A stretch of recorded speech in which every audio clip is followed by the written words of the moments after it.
सोचिए, जिस इंसान ने देश को सबसे बड़े आर्थिक संकट से बचाया हो, आज उसी पर करप्शन के आरोप लगे और वो गिरफ्तार हो जाए। जी हां, श्रीलंका के पूर्व राष्ट्रपति रानिल विक्रमसिंघे के साथ कुछ ऐसा ही हुआ है। तो आइए द हिंदू के इस आर्टिकल को समझते हैं, क्या है पूरा मामला जानते हैं।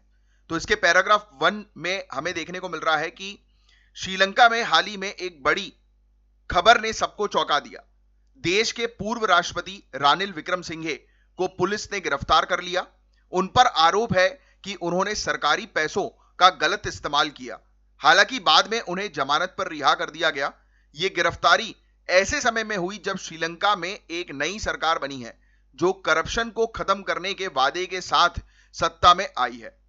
नेक्स्ट पैराग्राफ की तरफ चले हम इस आर्टिकल के, तो ये बताता है कि नेक्स्ट पैराग्राफ की ये पूरा मामला जुड़ा है साल 2023 के एक दौरे से।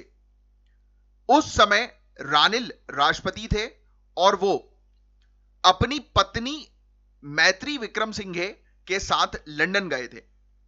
यानी कि 2023 में जो उस समय जो राष्ट्रपति थे वो अपनी पत्नी के साथ लंदन गए थे और उनकी पत्नी को यूनिवर्सिटी ऑफ वॉल्वरहैम्पटन ने ऑनररी प्रोफेसरशिप से सम्मानित किया था।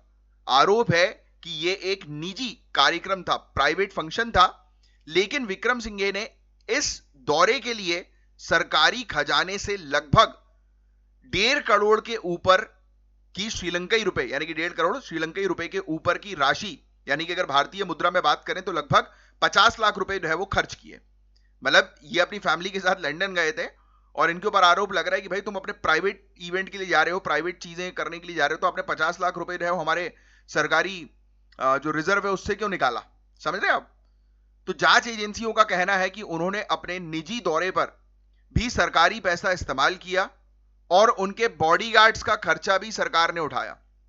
लेकिन अब थर्ड पैराग्राफ ये कहता है कि रानिल विक्रमसिंघे और उनकी पार्टी यूनाइटेड नेशनल पार्टी, इन्होंने मिलकर जो है वो कहा, यानी कि रानिल विक्रमसिंघे और उनकी जो पॉलिटिकल पार्टी है, तो उनका कहना यह है कि ये आरोप गलत है।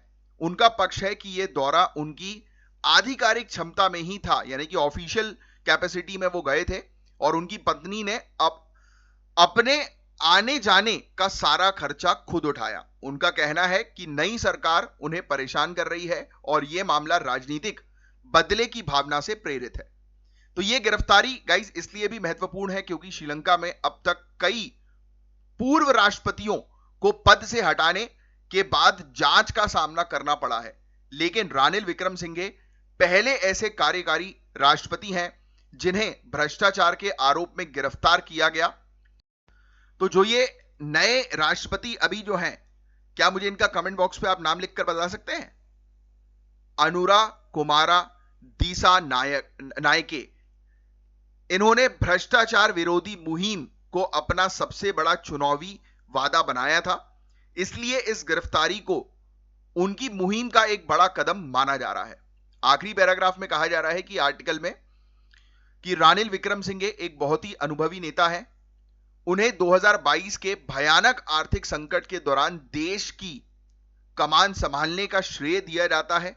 उन्होंने आईएमएफ से $2.9 बिलियन का बेल आउट पैकेज भी हासिल किया था और देश की अर्थव्यवस्था को पटरी पर लाने के लिए कई कड़े फैसले भी लिए थे। जनता का एक वर्ग मानता है कि उन्होंने देश को बचाया, जबकि दूसरा वर्ग कहता है कि आर्थिक स्थिरता की कीमत आम लोगों को चुकानी पड़ी। उनकी गिरफ्तारी ने देश की राजनीति में एक नई बहस जो है वो छेड़ दी है। तो ये श्रीलंका की पॉलिटिकल पार्टी से रिलेटेड कुछ पॉइंट्स थे जो आपको थोड़ा सा ध्यान में रखना है। मैं कुछ और चीजें आपको एक बार रिकॉल करवा देता हूं कि श्रीलंका के पूर्व राष्ट्रपति का नाम रानिल विक्रमसिंघे। आरोप उनके ऊपर है कि उन्होंने पब्लिक फंड्स का दुरुपयोग किया। यह आरोप 2023 में उनकी लंदन विजिट के दौरान कहा गया था और आरोप के अनुसार यह कहा कि उन्होंने अपने, यानी कि उनका यह प्राइवेट वो था, विजिट थी और उस प्राइवेट विजिट में उन्होंने लगभग 50 लाख इंडियन रुपीस जो है वो खर्च किए। श्रीलंका की बात करें तो श्रीलंकन रुपीस में ये लगभग 1.5 करोड़ के ऊपर होता है, तो इतना पैसा उन्होंने खर्च कर दिया। अब सीआईडी ने जो पूछताछ की उसके बाद उन्हें गिरफ्तार किया और ये श्रीलंका के पहले ऐसे राष्ट्रपति हैं जिन्हें भ्रष्टाचार के आरोप में गिरफ्तार किया गया था। यह गिरफ्तारी नई सरकार के तहत हुई, जिसके राष्ट्रपति अनुराग कुमार दिसानायके हैं। नई सरकार ने चुनाव में भ्रष्टाचार के खिलाफ सख्त कार्रवाई का वादा किया था। विक्रम सिंघे और उनकी पार्टी का कहना है कि यह आरोप राजनीतिक रूप से प्रेरित है और उन्होंने किसी भी सार्वजनिक धन का दुरुपयोग नहीं किया। उनका दावा है कि उनकी पत्नी ने अपना खर्चा खुद उठाया है। श्रीलंका में पहले भी पूर्व राष्ट्रपति पर आरोप लगे हैं, लेकिन यह पहली बार है कि किसी कार्यकारी राष्ट्रपति को इस तरह गिरफ्तार किया गया।